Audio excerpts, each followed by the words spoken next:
পরের দিন রোজ সকালবেলায় একটু দেরি করে ঘুম থেকে উঠেছে। কাল অ্যারনের বাসা থেকে অনেক দেরি করে ফিরেছিল, তাই রোজের ঘুম থেকে উঠতে দেরি হয়ে যায়।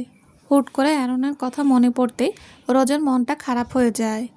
রোজ আজ ৬-৭ মাস যাবৎ তার আর অ্যারনের মাঝে দূরত্ব কমানোর চেষ্টা করে যাচ্ছে, কিন্তু রোজ বরাবরই ব্যর্থ। এবার রোজ ভেবে নিয়েছে আগেরবার মতো রাগের মাথায় কোনো ভুল সে করবে না। শেষ পর্যন্ত সে চেষ্টা করে যাবে। রোজ আয়নার সামনে গিয়ে দাঁড়ায় আর নিজেকে খুঁটিয়ে খুঁটিয়ে দেখতে থাকে। আচ্ছা, কি নেই আমার মাঝে? মেয়ে হিসেবে আমি যথেষ্ট সুন্দরী। যে কোনো ছেলে আমার জন্য নিজের জান নিয়েও হাজির হবে, কিন্তু অ্যারন কেন আমার দিকে ফিরেও তাকায় না? কেন আমাকে অবহেলা করে অ্যারন? আগে তো এমন ছিলে না অ্যারন। কথাগুলো ভাবতে ভাবতেই রোজ দীর্ঘশ্বাস ছাড়ে, তারপর ফ্রেশ হয়ে নিচে চলে যায় ব্রেকফাস্ট করতে। রোজ ভেবেছিল টেবিলে তার বাবাকে দেখবে, কিন্তু রোজ তার বাবাকে কোথাও পায় না। এতে রোজ খানিকটা অবাক হয়। রোজ জানে আজ তার বাবার অফ ডে, কিন্তু এই অফ ডেতে তার বাবা হুট করে কোথায় চলে গেল? ভাবতে ভাবতে রোজ পুরো বাড়ির তার বাবাকে খুঁজতে থাকে, কিন্তু তার বাবাকে না পেয়ে রোজ পুনরায় খাবার টেবিলে এসে বসে। ঠিক তখনই বাসার অ্যাড্রেস দরজা দিয়ে রোজের বাবা ভেতরে প্রবেশ করে। দরজার শব্দ হতেই রোজ সেদিকে তাকিয়ে রোজ তার বাবাকে দেখে চেয়ার থেকে উঠে তার বাবার দিকে এগিয়ে যায়। রোজ লক্ষ্য করে তার বাবার মুখে চিন্তা ছাপ। রোজের বাবা গম্ভীর মুখে কিছু চিন্তা করছে যাচ্ছে। রোজের বাবা বাইরে গম্ভীরতা বজায় রাখলেও বাসায় সবসময় প্রাণখোলা ভাবে থাকে। রোজের সাথে সবসময় হাসি মুখে কথা বলে। রোজ তার বাবাকে এমন অবস্থায় দেখে কিছুটা চিন্তায় পড়ে যায়। রোজ চিন্তিত হয়ে জিজ্ঞেস করে, সব কিছু ঠিক আছে বাবা? তোমাকে এত টেনসড দেখাচ্ছে কেন? রোজের কথায় রোজের বাবার রোজের দিকে তাকায়, আর রোজের বাবা রোজের হাত ধরে নিয়ে রোজকে সোফায় বসায় ও নিজেও রোজের পাশে বসে। তারপর বলতে থাকে, ডিয়ার, তুমি কিছুদিনের জন্য তোমার মায়ের কাছে গিয়ে থেকে আসো। রোজ জোরপূর্বক কিছুটা হেসে বলে, এসব কি বলছো বাবা? এখানে আমার পড়াশোনা আছে, আর কিছুদিন পর এক্সাম। এখন যাব কি করে বাবা? আচ্ছা বলো তো পাপা, কি হয়েছে? আমাকে সব খুলে বলো প্লিজ। রোজের বাবা দীর্ঘশ্বাস ছেড়ে বলা শুরু করে, আজও জঙ্গলে একটা লাশ পাওয়া গেছে। খুব নৃশংসভাবে কেউ তাকে মেরে ফেলেছে। লাশটার বুক বরাবর কেউ ধারালো অস্ত্র দিয়ে আঘাত করে, তারপর তার শরীর থেকে হার্ট আলাদা করে নেয়। এখনও তার হার্ট আমরা পাইনি, হয়তো কোনো জন্তু নিয়ে গেছে। রোজ উৎসুক হয়ে তার বাবা সব কথা শুনতে থাকে। একটু থেমে রোজের বাবা আবার বলতে শুরু করে, এতেও যেন সেই খুনির শান্তি মেলেনি। সে লাশটাকে কুপিয়ে অবস্থা একদম খারাপ করে দিয়েছে। লাশটার চেহারা এমনভাবে নষ্ট করেছে যে চেহারাটা চেনারও উপায় নেই। তাই লাশটার পরিচয় জানার জন্য ডিএনএ পরীক্ষার জন্য দেওয়া হয়েছে। ডিএনএ রেজাল্ট আসলে জানতে পারবো লাশটার পরিচয়। দেখো ডিয়ার, বিগত কিছু মাস যাবৎ এসব ঘটনা ক্রমেই বেড়ে চলেছে। আমি তোমাকে নিয়ে কোনো রিস্ক নিতে চাই না, তাই বলছি তুমি কিছুদিন এখান থেকে দূরে তোমার মায়ের কাছে গিয়ে থেকে এসো। সব ঠিক হলে আমি তোমাকে আনতে যাব। রোজ তার বাবার হাত ধরে আশ্বাস দিয়ে বলে, কিছু হবে না পাপা, তুমি এত চিন্তা করো না প্লিজ। এখন হয়তো পরিস্থিতিটা একটু প্রতিকূলে, কিন্তু এগুলো সব ঠিক হয়ে যাবে এক সময়। আর তাছাড়া পুলিশের মেয়ে হয়ে ভয় পালিয়ে যাব কেন? তুমি তো আছো, আমার ভয় কিসের? চিন্তা হয় ডিয়ার, তুমি ছাড়া আমার আর কেউ নেই, তাই নিজের স্বার্থেই তোমার খেয়াল রাখি।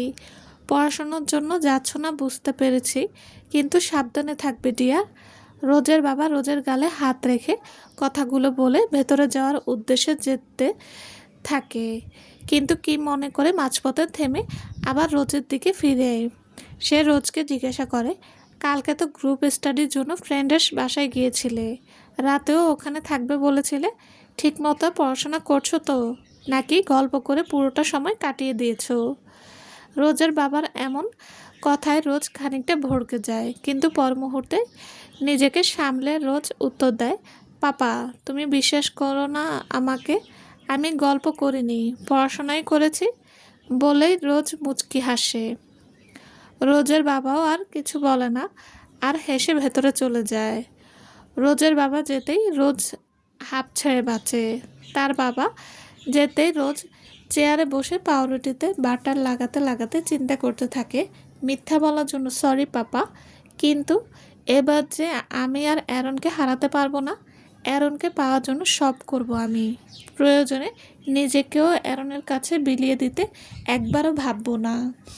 সূর্য ডোবার পর যেমন চারদিক অন্ধকার ছড়িয়ে পড়ে, ঠিক তেমনি অনুর নিখোঁজ হওয়ার পর থেকেই অনুর বাবা মার জীবনেও অন্ধকার নেমে এসেছে। আজ 6 মাস যাবৎ অনুর মা বাবা অনুকে খুঁজে চলেছে, কিন্তু কোথাও অনুকে খুঁজে পায়নি। অনুর মা অনুকে খুঁজে না পেয়ে চিন্তায় শেষ হয়ে গিয়েছিল। এমনিতেই অনুর কোমরের ফ্র্যাকচার ছিল। এমন অবস্থায় মেয়েটা না জানি কোথায় আছে, কেমন আছে। অনুর মা নিজের একমাত্র সন্তানকে কাছে না পেয়ে মাঝে মধ্যেই পাগলের মতো করে। কত কষ্টের পর সে মা হয়েছিল, আর সেই বুকের ধন আজ তার বুকে নেই। মেয়েটা কী অবস্থায় আছে তাও সে জানে না। অন্য দিনের মতো আজও অনুর মা সোফায় বসে দরজার দিকে তাকিয়ে আছে। অনুর নিখোঁজ হওয়ার পর থেকেই অনুর মা চাতক পাখির মতো তার মেয়ের অপেক্ষায় দরজার দিকে তাকিয়ে থাকে। হুট করে কলিং বেল বেজে ওঠে। অনুর মা সাথে সাথেই গিয়ে দরজা খুলে দেয়, কিন্তু দরজা খুলতে অনুর মার হাসি গায়েব হয়ে যায়। সে বিষণ্ণ মুখে বলে, আরে বাবা, এসো ভেতরে এসো। অনুর কোনো খোঁজ পেয়েছো? অ্যারন ভেতরে ঢুকছিল, কিন্তু অনুর নাম শুনতেই দাঁড়িয়ে পড়ে। মুহূর্তেই অ্যারনের চোখ লাল হয়ে যায়, আর চোয়ালও শক্ত হয়ে যায়। অ্যারন নিজেকে শান্ত করে মুখে হাসি ফুটিয়ে অনুর মার দিকে তাকায় আর বলে, আমি কি আপনার কেউ না মা? আমার কথাও তো একবার জিজ্ঞেস করতে পারতেন। অনুর মা নিজের ভুল বুঝতে পারে, আর অ্যারনের অভিমানও বুঝতে পারে। অনুর মা মলিন হেসে বলে, না রে বাবা, এমন কিছু না। অনু যাওয়ার পর আমাদের সব তো তুমি। নিজের ছেলেও হয়তো এত খেয়াল রাখতো না যতটা তুমি রেখেছো আমাদের। আসলে মা তো আমি, একটা মাত্র সন্তান, তাও হারিয়ে গেছে, তাই সবসময় ওর কথাই মনে পড়ে। কি করব বলো? কি বলে ফেলেছি? বাবা তুমি কষ্ট পেও না, বলে অনুর মা কাঁদতে শুরু করে। অ্যারন অনুর মাকে সান্ত্বনা দেয় আর আশ্বাস দেয় সব ঠিক হয়ে যাবে। অনুর মার মন কিছুটা হালকা হয় এতে। অনুর মা অ্যারনের জন্য নাস্তা আনতে চলে যায়। অনুর মা যেতেই অ্যারন সোজা অনুর রুমে চলে যায়। অ্যারন অনুর রুমে প্রতিটি কোণা ঘুরে ঘুরে দেখছে, আর অনুর ব্যবহৃত জিনিসপত্র তার হাত ছোঁয়াচ্ছে। পুরো রুম দেখা শেষ করে অ্যারন বিছানায় গিয়ে বসে। বিছানায় এক কোণে অনুর ওড়নাটা পড়ে থাকতে দেখে অ্যারন অ্যারন ওড়নাটা নিজের হাতে নেয়। ওড়নাটার দিকে এক দৃষ্টিতে তাকিয়ে থাকে। অন্যদিকে অনুর মা বসার রুমে এসে অ্যারনকে পায় না। অনুর মা জানে অ্যারন কোথায় আছে। এই 6 মাসে অ্যারন প্রায়ই সব জায়গা কাজ শেষ করে রাতের দিকে এখানে আসে, আর অনুর রুমে একান্তে কিছু সময় কাটায়। মেয়েটা যাওয়ার পর ছেলেটাও কেমন হয়ে গেছে। অনুর মাও এসব দেখে খারাপ লাগে। আর যদি অনু নিখোঁজ না হতো তাহলে সব আগের মতোই থাকতো। এসব ভাবতে ভাবতেই অনুর মা অনুর রুমের দরজার সামনে এসে দাঁড়ায় আর দেখে অ্যারন অনুর ওড়না নিয়ে মাথা নিচু করে বসে আছে। এমন দৃশ্য দেখেই অনুর মার চোখ ছলছল করে ওঠে। ঠিক তখনই অনুর বাবা অনুর মার কাছে এসে জিজ্ঞেস করে, কি হয়েছে রেনু? দেখো না ছেলেটা কতটা কষ্ট পাচ্ছে।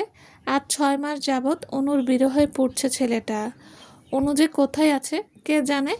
কবে যে আমাদের মেয়েকে চোখের সামনে দেখব। দেখো আমাদের মেয়েটা কত ভাগ্যবতী যে এমন স্বামী পেয়েছে। চলো এখন, কারণ একটু একা থাকুক, পরে এসো, বলে অনুর বাবা অনুর মাকে নিয়ে সেখান থেকে চলে যায়। অ্যারন আর চোখে অনুর বাবা মাকে চলে যেতে দেখলো। এতক্ষণ তাদের সব কথাই অ্যারন শুনেছে। অনুর বাবা মা চলে যেতে অ্যারন ওড়নাটা হাতে নিয়েই বিছানায় মাথায় এলিয়ে শুয়ে পড়ে। অ্যারন চোখ বন্ধ করে শব্দ ছাড়া হাসতে থাকে, যেন কোনো মজার ঘটনা ঘটে গেল মাত্র। অ্যারন হাসি থামিয়ে তাচ্ছিল্য স্বরে বলতে থাকে, উফ, আরও যে কত ভালোভাবে অভিনয় করতে হবে কে জানে, এসব ড্রামা আর ভালো লাগছে না। কথাটা বলেই অ্যারন চোখ খুলে লাফ দিয়ে উঠে দেওয়ালে টানানো অনুর ছবির কাছে যায় আর অনুর ছবিতে নিজের হাত বোলাতে থাকে। অ্যারনের চোখে মুখে স্পষ্ট কামভাব ফুটে উঠেছে। 6 মাস আগেও যে চোখে অনুর জন্য ভালোবাসা দেখা যেত, আজ সেই চোখে অনুর জন্য অন্য কিছু দেখা যাচ্ছে। আসলেই সময় অনেক কিছু বদলে দেয়। অ্যারন এবার অনুর ওড়নাটা নিয়ে নিজের নাকে কাছে এনে পাগলের মতো ঘ্রাণ নিতে থাকে আর ঘোর লাগা কণ্ঠে বলে ওঠে, উফ বেবি, তোর সামান্য ঘ্রাণ আমাকে এত ডেসপারেট করে তুলেছে। আজ যখন তোকে সামনে পাবো তখন তো কাঁচাই গিলে খাবো। কিভাবে ছাড়ি তোকে বল?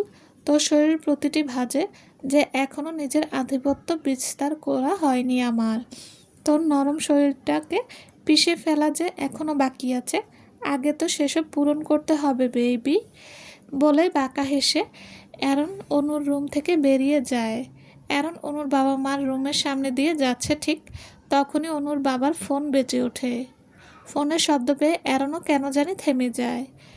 অনুর বাবা ফোন রিসিভ করে হ্যালো হ্যালো বলতে থাকে, কিন্তু ওপাশ থেকে কোনো উত্তর পায় না। এতে অনুর বাবা কিছুটা বিরক্ত হয়, কিন্তু পর মুহূর্তে ফোনটা কেটে যায়। অনুর মা জিজ্ঞাসা করে, কে ফোন করেছিল? জানি না, এতবার হ্যালো বললাম কোনো উত্তর দিল না, মনে হয় রং নাম্বার। অনুর মাও আর কিছু বলে না। অন্যদিকে অ্যারন দরজার বাইরে থেকে সব পর্যবেক্ষণ করে কিন্তু কিছু না বলেই বাসা থেকে বেরিয়ে যায়। মধ্যরাত। অনুর বাবা মা নিজেদের রুমে ঘুমে মগ্ন। রুমের জানালা দিয়ে শীতল মৃদু বাতাস আসছে, কিন্তু হুট করেই রুমের জানালা দিয়ে একটা বাদুড় ঢুকে পড়ে। বাদুড়টা বেড থেকে কিছুটা দূরে এসে থামে। বাদুড়টা মুহূর্তেই একজন সুদর্শন পুরুষে পরিণত হয়। আর সেই সুদর্শন পুরুষটিই হচ্ছে অ্যারন। অ্যারন ধীর পায়ে বেডের দিকে এগিয়ে যায়।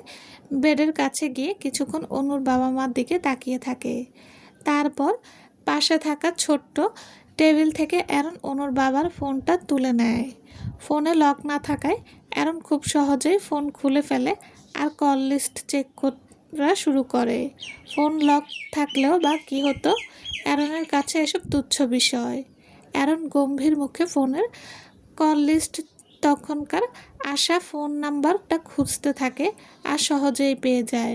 অ্যারন নাম্বারটা শুধু একবার দেখে আর তাতেই অ্যারনের ব্রেনে সেই নাম্বারটা গেঁথে যায়।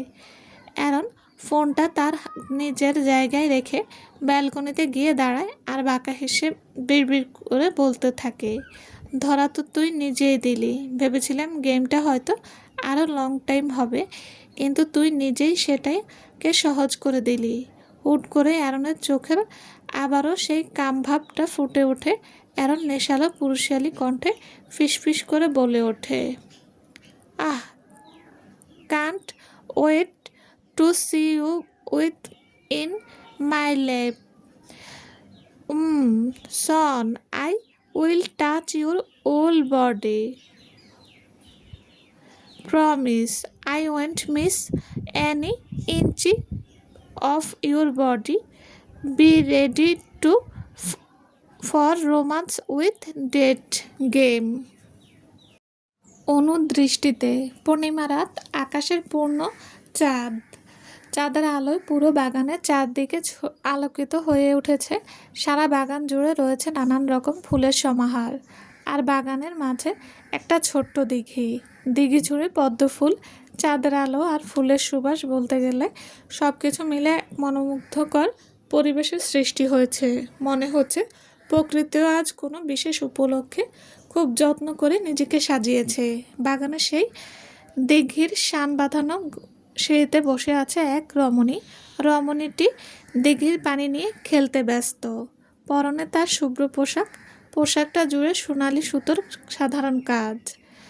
এই সাধারণ পোশাকটাও মেয়েটার শরীরে অসাধারণ রূপে ফুটে উঠেছে। মেয়েটার পোশাক অনেকটা লেহেঙ্গার মতো কিছু। এমন পোশাক বাঙালিরা হয়তো তেমন পরে বলে মনে হয় না। মেয়েটার এমন বেশভূষা দেখে সহজে ধারণা করা যায় যে সে বাঙালি না সেটা, কিন্তু মেয়েটা এই উপমহাদেশের সেটা স্পষ্ট বোঝা যাচ্ছে। শুভ্র পোশাক, হাঁটু পর্যন্ত লম্বা চুলগুলো দিকে শিরে জুড়ে এলোমেলোভাবে ছড়িয়ে আছে, সাথে মেয়েটার অমায়িক মুচকি হাসি। সব কিছু মিলিয়ে অদ্ভুত সুন্দর লাগছে মেয়েটাকে। এমন রূপে মেয়েটাকে দেখলে যে কেউ মেয়েটার প্রেমে পড়তে বাধ্য হবে। কি সুন্দর নিষ্পাপ মুখ তার। দিঘি থেকে কিছুটা দূরে দাঁড়িয়ে আছে অ্যারন। অ্যারন মুগ্ধ নয়নে তার প্রেয়সীর সব কিছু দেখতে ব্যস্ত। অ্যারন যতই তার প্রেয়সীকে দেখে ততই সে মুগ্ধ হয়। আজন্ম যদি অ্যারনকে তার প্রেয়সীর দিকে তাকিয়ে থাকতে বলা হয়, নিঃসন্দেহে অ্যারন বিরামহীনভাবে তার প্রেয়সীর দিকে তাকিয়ে থাকতে রাজি হয়ে যাবে। সামান্য ক্লান্তিবোধও অ্যারন এর মাঝে আসবে না। অ্যারন মুচকি হেসে দিঘির দিকে এগিয়ে যায় আর মেয়েটার পাশে গিয়ে বসে। অ্যারন মেয়েটার পাশে বসতে মেয়েটা অ্যারনের দিকে তাকায় আর মুচকি হাসে। তারপর মেয়েটা আবার পানি নিয়ে খেলতে মনোযোগ দেয়। অ্যারনে হেসে মাথা একটু নিচু করে আবার মাথা তুলে প্রেয়সীর দিকে দৃষ্টি নিবদ্ধ করে। অ্যারনের ইচ্ছা হলো তার প্রেয়সীর চুলে ফুল গুজে দিতে, তাই অ্যারন ফুলের আশায় একটু আশেপাশে তাকালো আর সাথে সাথে দিঘির জলে পদ্ম ফুল দেখতে পায়। অ্যারন আর সময় নষ্ট না করে তার লম্বা হাত দিয়ে পদ্ম ফুল নেওয়ার চেষ্টা করা শুরু করে। ফুলটা কিছুটা দূরে হওয়ায় অ্যারন সিঁড়ির বাইরে অনেকটা ঝুঁকে গিয়ে ফুল নেওয়ার চেষ্টা চালিয়ে যেতে থাকে। অ্যারনের অবস্থা তার পাশে বসা মেয়েটা ঠিকই লক্ষ্য করে। মেয়েটার সাথে সাথে অ্যারনের বাহু জড়িয়ে ধরে। মেয়েটার স্পর্শে অ্যারন শিহরণ অনুভব করলো। সে মাথাটা পেছনে ঘুরিয়ে তার প্রেয়সীর মুখের দিকে তাকায়। অ্যারন লক্ষ্য করে তার প্রেয়সীর মুখে স্পষ্ট ভয়ের ছাপ। মেয়েটা কোমল মিহি কণ্ঠে বলে ওঠে, এভাবে ঝুঁকে কি করছো প্রিন্স? পড়ে যাবেন তো। অ্যারন মুচকি হেসে ফুলটি নিয়ে আবার ঠিক হয়ে বসে আর মেয়েটাকে বলে, কিছু হবে না প্রিন্সেস, আমাকে সামলানোর জন্য তুমি আছো তো। মেয়েটা লজ্জা পেয়ে অ্যারনের বাহু ছেড়ে কিছুটা দূরে সরে বসে। বিষয়টি অ্যারনের পছন্দ হয় না, তাই সে মেয়েটার দিকে চেপে বসে, তাদের মধ্যকার দূরত্ব ঘুচিয়ে দেয়। অ্যারনের এমন অনাকাঙ্ক্ষিত স্পর্শে মেয়েটা কেঁপে ওঠে, কিন্তু তবুও সে কিছু না বলে চুপ করে বসে থাকে। অ্যারন নিজ হাতে ফুলটা মেয়েটার চুলে গুজে দেয় আর আবেগমাখা নেশালো কণ্ঠে বলে, এত লজ্জা পাচ্ছ কেন প্রিন্সেস? তুমি আমার অর্ধাঙ্গিনী। কিছুক্ষণ আগেই বিয়ে করলাম আমরা। তোমার সব কিছু তো এখন আমার, তাই না?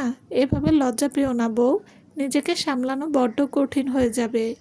অ্যারনের এমন আবেগমাখা কথায় মেয়েটা আরও লজ্জায় কুঁকড়ে যায়। প্রেয়সীকে লজ্জা পেতে দেখে অ্যারন এবার শব্দ করে হেসে ফেলে। অ্যারন নিজের রাজকীয় পোশাকের পকেট থেকে একটা রিং বের করে। তারপর মেয়েটার হাত আলতো করে ধরে মেয়েটার কনিষ্ঠ আঙ্গুলে রিংটা পরিয়ে দেয় আর সেখানে নিজের ঠোঁট ছোঁয়ায়। মেয়েটার সাথে সাথে মাথা নিচু করে চোখ বন্ধ করে নেয়। মেয়েটা ঘন শ্বাস নিচ্ছে, তা অ্যারন ঠিকই বুঝতে পারছে। তার মানে অ্যারনের মতোই প্রেয়সীর ও প্রণয়ের দহনে পুড়ছে। অ্যারনও এই দহন সহ্য করতে পারছে না। অ্যারন মনে হচ্ছে সব বাধা অতিক্রম করে তার প্রেয়সীকে নিজের করে নিতে কিন্তু তবুও অ্যারন নিজের আবেগকে কন্ট্রোল করে। তার প্রেয়সীর অনুমতি ব্যতীত অ্যারন সামনে আগাতে চায় না। অ্যারন মেয়েটার মুখটা উঁচু করে তার মুখের দিকে তাকায় আর বলে, মাই হার্ট, আমার দিকে তাকাও প্লিজ। তোমার থেকে সামান্য দূরত্ব সহ্য হয় না আমার। তোমাকে সারা জীবন আমার এই বুকে লুকিয়ে রাখবো, যাতে কখনো আমাকে ছেড়ে যেতে না পারো। এবার মেয়েটা চোখ খুলে ছলছল দৃষ্টিতে অ্যারনের দিকে তাকিয়ে থাকে। কী ছিল সেই দৃষ্টিতে তা অ্যারনের কাছে অজানা। শক্তিশালী ভ্যাম্পায়ার অ্যারন যে কারো মন বুঝতে ব্যর্থ হলো, সত্যি তা অবাক করা বিষয়। অ্যারন তার প্রেয়সীর চোখের অশ্রু দেখতে পারছে না। সে তার প্রেয়সীর চোখের কোণে থাকা জলটুকু মুছে দেয় আর বলে, হুম, এমন অশ্রু তোমার চোখে যেন না দেখি। তোমার চোখে শুধু আমার প্রতিচ্ছবি দেখতে চাই। তোমার সর্বাঙ্গে আমি থাকবো শুধু, আর কেউ না, বুঝেছ? অ্যারনের এমন কথায় মেয়েটা লজ্জা পায়, তবুও নিজের জড়তা কাটিয়ে খানিকটা মাথা নেয়, সম্মতি জানায়। মেয়েটা সম্মতি পেতেই অ্যারন মুচকি হেসে তার প্রেয়সীর ঠোঁটের দিকে নিজের ঠোঁট এগিয়ে নিতে থাকে। অ্যারনের ঠোঁট তার প্রেয়সীর ঠোঁটে প্রায় ছুঁই ছুঁই। ঠিক তখনই অনু চোখ খুলে ধরফরিয়ে ঘুম থেকে উঠে বসে। অনু ঘন ঘন শ্বাস নিচ্ছে। অনু অনুভব করলো তার গলা শুকিয়ে কাঠ হয়ে গেছে।